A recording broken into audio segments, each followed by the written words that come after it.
Ito po yung 50S natin, sir. So, meron siyang function, jog dial, phone dial buttons, and then mesh button, sir, sa bandang ibabaw, sir. So, meron din siya antena ng mesh, sir.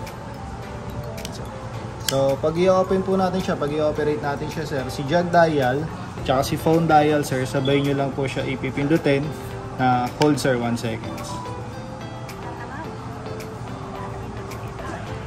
So, magbiblink po siya ng, after ng blue, sir, magbiblink siya ng red.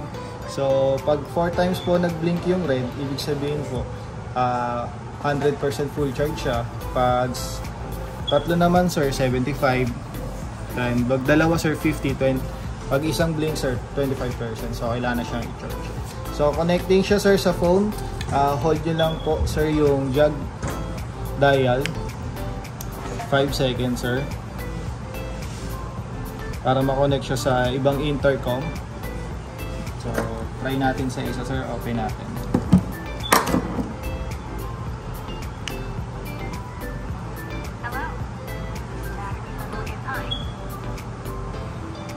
So, hold natin yung jog dial, sir.